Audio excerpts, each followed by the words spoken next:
4, 3, 2. Good afternoon, everyone. Welcome to our weekly media briefing and public health update with Montgomery County Executive Marc Elrich. I'm Lorna Virgili, Hispanic Public Information Officer, and joining us today is Dr. Keisha Davis, the county's health officer, Dr. James Bridgers, Director, Department of Health and Human Services, as well as Mr. Sean O'Donnell, Deputy Chief of Public Health Services for the Department of Health and Human Services. Dr. Earl Starter, Assistant Chief Administrative Officer, and our special guest today is Assistant Chief Administrative Officer, Mr. Ken Hartman Espada. Welcome, everybody. Thank you for joining us. Mr. County Executive, good afternoon to you. Good afternoon, and thanks for joining us again. This week is Economic Development Week, and it allows us to highlight the incredible diversity and strength of Montgomery County's business community and our efforts to continue to try bringing more businesses into the county. Over the last 2 years, I've made several international and domestic trips and talked to leaders of foreign governments and global business leaders. Our county, home to the Food and Drug Administration and the National Institutes of Health, has distinct advantages for life sciences company looking to enter in the U.S. market. 6 companies have already been successfully recruited and are doing business in Montgomery County over the last year. Another 7 companies have committed to establishing offices in Montgomery County. Nearly all these new companies are taking advantage of small grants offered by the state aimed at international development. These companies can help us achieve one of our goals of creating more high-paying jobs here. Since I became county executive, we've bolstered the help we offer our small businesses as well. Our Small Business Center was established to help smaller companies navigate complicated issues with a personal touch. It's there to help with questions about grants and loans and offer business management training. Our Business Center team is diverse to help the company leaders in different languages, with some of our classes primarily in Spanish to better serve our customers who speak Spanish. Small businesses still drive our local economy and must get the assistance needed in order to be able to grow. Large and small businesses from life sciences and technology to hospitality are driving innovation, creating jobs, and making significant contributions to the local economy. And we're proud to recognize the efforts of companies that call Montgomery County home, whether they're contractors or real estate giants, and we just support their continued success here. We are trying to make it clear to people that we're open to business and we want your business here in the county. More than 1 million people call Montgomery home, but there's room for businesses to grow and thrive. We have a strong workforce, highly regarded education system, and an excellent quality of life that we will continue to invest in to create the best environment for economic development. I wanted to welcome Ken Hartman Espada, one of the county's Assistant Chief Administrative Officers, who's focused on businesses in the county, and give Ken an opportunity to update you on the $10 million job creation fund the county is developing. So Ken, turn it over to you. Thank you so much, Mr. County Executive. I'm very happy to announce we are launching this week the $10 million job creation fund. This is a fund that was created and funded by the County Council through Resolution 2491, which was led by Council President Andrew Friedson. And we very much appreciate the partnership with the Council President on this endeavor. This $10 million is part of a larger $20 million package of grants. This is the first batch, which is targeted at businesses that create high-paying jobs in Montgomery County. Businesses in the advanced technology sector, life sciences, cybersecurity, hospitality, corporations, quantum computing, corporate headquarters, and national nonprofits.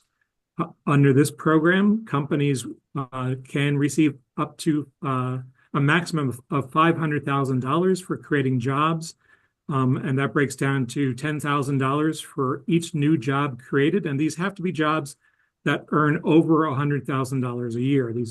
These are quality jobs that pay a great wage. Aside from that $10,000 for each new job created, if these companies create jobs in one of the county's community equity index areas, and these are areas that have been identified by working with the census where there are disadvantaged communities. Jobs created in those areas, a company can receive up to $12,000 per new job. This program, the link is live now. I can share, if I'm allowed to share my screen, I can share the contact information for how to get to the link and how to get to the FAQ. Along with this job creation fund, there are two other funds which will be launched in November. The first will be a $7 million innovation grant fund, where companies can receive up to $200,000 to promote innovative technology. And this is a fund that supports entrepreneurs who want to create prototypes and bring them to market. This will be a competitive grant managed through in partnership with Montgomery County Economic Development Corporation and a third-party company that is going to name FedTech that will manage the selection process.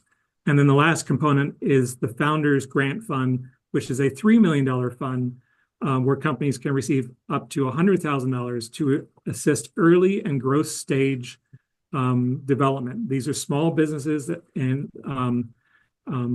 mainly minority-owned entrepreneurs in underserved communities who seek to invest in technology or other business improvements. And this fund will help invest in them to grow their business models and expand in Montgomery County. Am I able to share my screen? Is that possible? Yes. Okay. Let me share that screen.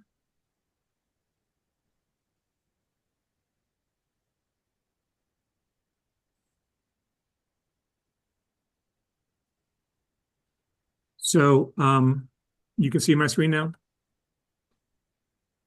No. No. Okay. Let's see. There we go. How about now? Yes. Yes. So just to recap, the community equity areas are located on this map, and the map can be reached through the application. And these are areas that have high, moderate, slight to highly disadvantaged communities in them. And then the FAQs can be found at our Montgomery County Economic Development is the county's economic development agent, and they've created a fantastic FAQ page, thinkmoco.com/job creation fund. And then the application itself can be found at forms montgomerycountymd.gov/f/jobs fund. And we will be sharing all of these links in the release that will go out this afternoon. Thank you, Mr. Hartman-Spada. Members of the media, if you have any questions at this time regarding the 10 million job creation fund, please raise your hands so that you can ask your questions. Any questions at this time regarding the job creation fund? No questions?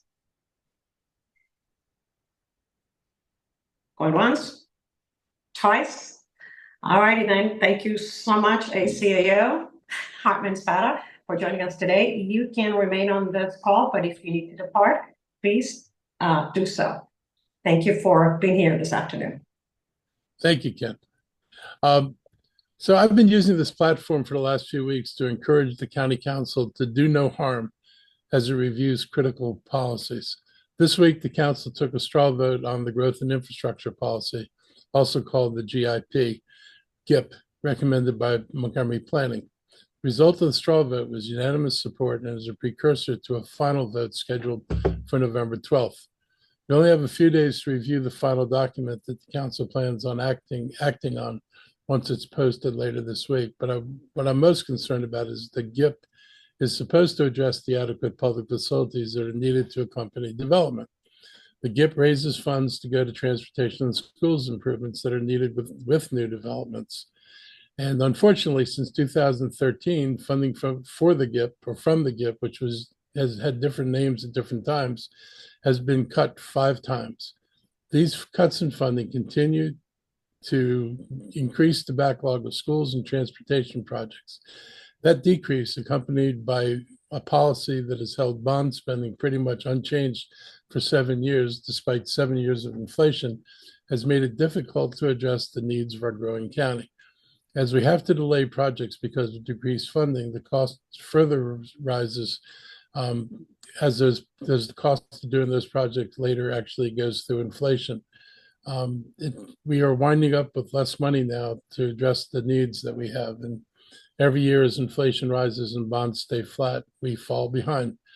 The planning board's proposed GIP policy is another blow in the wrong direction, fewer revenues and more exemptions from standards.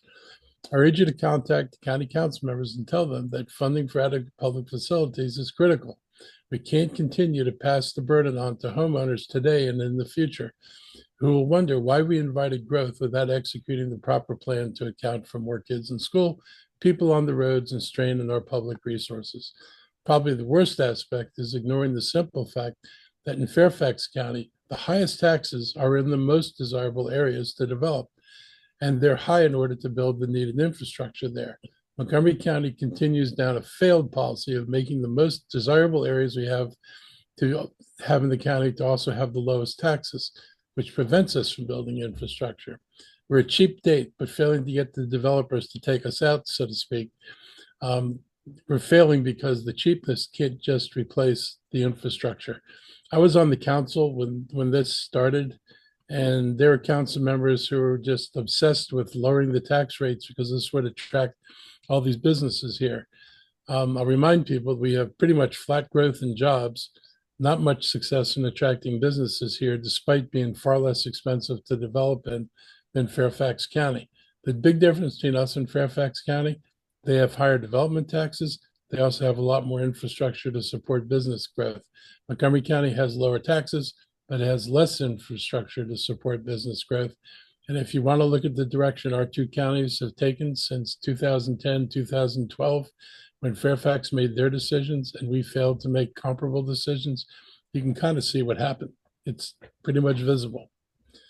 At the same time, there's a new poll being touted as support for attainable housing strategies plan among Democrats polled for Greater Washington. However, when you read the questions in the crosstabs that have been published, and not all of them are published, it is much more dubious. People support allowing duplexes, triplexes, and quads, but do they allow them without any controls? In fact, when they asked the residents about parking, residents did not feel that you should have additional housing if you're not dealing with parking.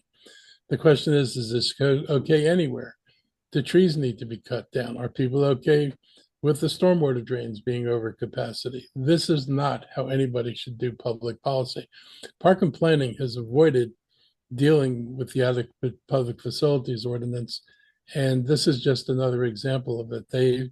One of their board members responded that of course they pay attention to the adequate public facilities, but you can only do that when you have a plan for the whole area and you know where you're going to be putting the sewers and the streets. Under what they're doing, there is no plan for the whole area. There's no idea where in the county any of this housing will be built, what the impact on schools will be, and what you're going to have to do on different streets and different in terms of dealing with stormwater. There's no way to know it. And that's why you try to do your planning normally by actually planning an area as opposed to what they're doing. There's some basic questions and concerns that haven't been addressed by the planning board and working on the attainable housing. Where's the analysis of what's possible under current zoning? Where's the rationale for wholesale change to 82% of single family homes? Where's the focus on affordability? When virtually everyone who supports the policy say they support it because we need more affordable homes, and planning says on its front page that this is not about affordable housing, it's about market rate housing. Where's the equity analysis? And what would it do to neighborhoods that would be ripe for purchase by developers? Many neighborhoods have single family homes, but the homes are largely rental because the folks who live there don't have the incomes to afford them as ownership. So what happens if these units get sold to people who will put these together to build much more expensive housing? What happens to the people who live there? No answer to that question. Planning board has estimated, and this isn't just their estimate, this is the Council of Governments and their documents, that the demand for housing is going to create 87,000 units in Montgomery County by 2050 based on the existing zoning in the county. These include very large master plans that still have not been built out. Some haven't even been started. If our existing zoning in these underdeveloped areas, and these are not the far-flung places that the Washington Post asserted, and that quote from the Post was not in my interview with them, it was invented by somebody. It does not have the attainable, if these areas don't have the attainable housing that the Park and Planning says is so critical, then why don't they fix it there? Why don't they go back into these master plans that haven't been built and relook at the housing they've zoned for and make sure that the housing there is the kind of housing they claim the people want? This is the perfect opportunity to build a neighborhood that could have these housing types and at the same time be planned in a way that deals with all the infrastructure issues. Park and Planning apparently has zero interest in that.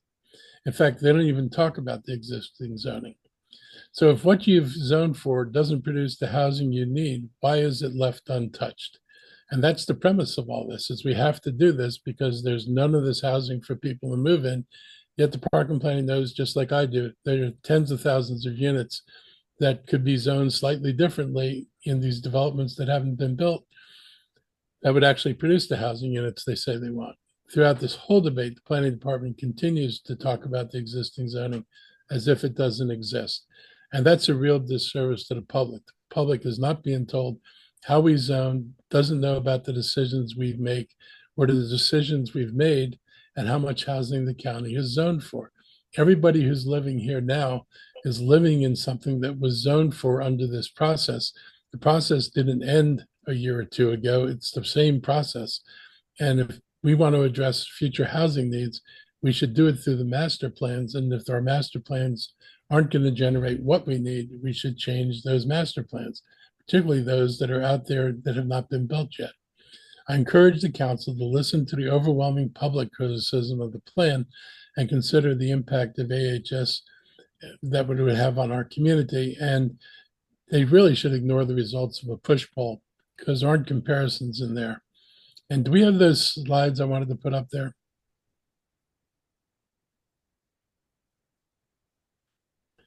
So these are the pictures that apparently were part of the poll. And this is a single family home. Then you see the duplex, you see the fourplex, you see the townhomes, everything's got grass and bushes and trees. And then there's this more urbanish apartments.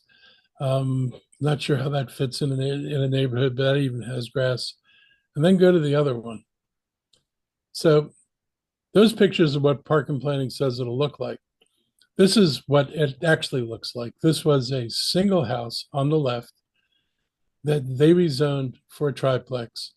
The one that was rezoned, 4500 Walsh Street, sold for $1.6 million. Each one of these townhouse units is $3.65 million each. There are no grass. This is just a panel between the sidewalk and the street. If you go to the back, you see driveways and maybe a strip of grass that's 2 feet wide. This is not the pictures that they showed you on the other page. This is what they approve. And if this is what they're going to approve, your neighborhoods are not going to look like the pictures on the other side. And of course, Park and Planning knows about the pictures since they approved the development, so this isn't a secret to them either. So on to other things. Halloween, one of my favorite holidays. Halloween is next Thursday, and there are plenty of opportunities to get children into the spirit around the county this year ahead of and on the holiday. MCDOT is partnering with Montgomery County Public Libraries for a Monster Flash event from 10 a.m. to noon on Saturday, the 26th at the Twin Brick Library in Rockville. This bilingual, family-friendly event will feature story time, dance parties, a scavenger hunt, and a tour of the county's Halloween-inspired flash bus. Also on Saturday, the 4th annual Halloween will be on display starting at noon. This year, it will focus on the multiverse of African cultural heritage. On Saturday, the 26th, costumes are encouraged at downtown Silver Spring because it's the zombie dance party. The event starts at 8:30 and goes to 10 p.m. and it's family-friendly activity continues until 4 p.m. On the 27th, join us for Halloween at the library during Rockville Town Square's Trick or Treat from 3 to 6 p.m. There are many parks and recs and neighborhood and city activities, so we should be able to keep people pretty well entertained. While there's a lot of fun to be had, please stress the importance of safety. The risk of being hit by a car is 4 times higher on Halloween, so adding something reflective to a costume can help drivers see trick-or-treaters, help children understand the importance of holding hands, staying together, and looking after each other. Flashlights are a good thing to bring, and use them to help kids to avoid tripping hazards. Remind kids to never enter a house or apartment building unless an adult goes with them. And finally, some costumes can be flammable, resulting in house fires or injuries. Keep kids away from candles or fires used for witches' brew. Before we open it up to questions, I'd like to give my staff an opportunity to provide any updates they want to share on the health issues, and I'll start with our health team.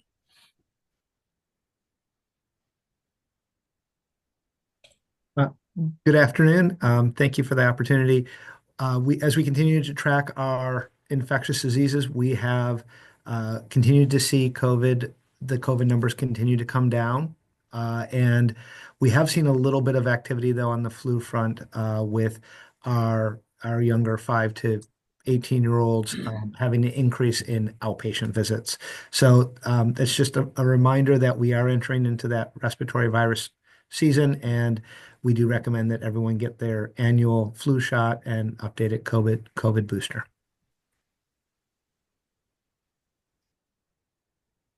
No additional comments from me. I'll toss it over to Dr. Davis to see if she has anything to provide any updates this afternoon. No, nothing additional from me. Thank you, HHS team. Dr. Stoddard, do you have any comments, remarks today? No, I don't. Okay, so we can open it up for questions from members of the media. Any questions, please raise your hand. Dan Egito. Dan, remind me who you're with. I'm with Arlington now. Okay, go ahead. Good afternoon. Good afternoon. I wanted to ask with regard to attainable housing strategies, how do you compare these to the EHO here in Arlington? What lessons do you draw from the outreach and study that the county did conduct, as well as the recent legal developments?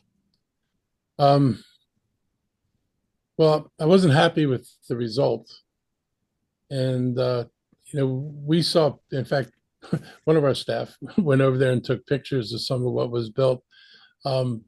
It doesn't look like, it doesn't all look like the stuff park and planning talks about. And some of the plans we saw, I think are fairly atrocious. Basically, I think one of the worst was 3 units rather than going across the front of the property, going to the back of the property, which basically means people who had, backyards and, like in any suburban neighborhood, expect the backyard to be a place of a little bit of privacy, wind up with an apartment building looming right over their backyard on the other side of the fence. I'm not sure that, they're handling design very well or doing the things that, when I read the first stuff that Missing Middle talked about, they talked about that the new units needed to look like what was existing on the ground already.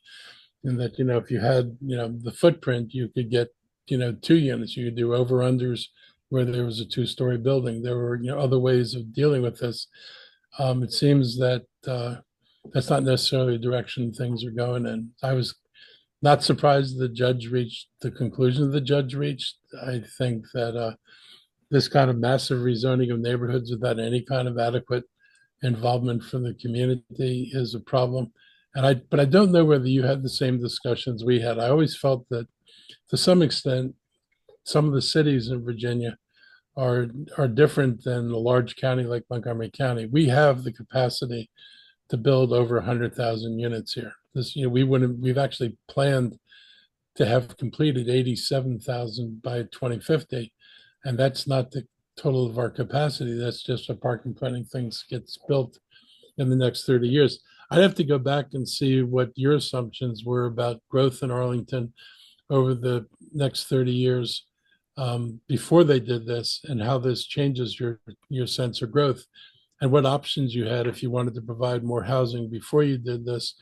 Are you literally built out? I mean, my sense in Arlington that I don't see the kind of open spaces that you see in Montgomery County. We still have, places beyond large shopping centers where we could build developments. We have one as large as 300 acres.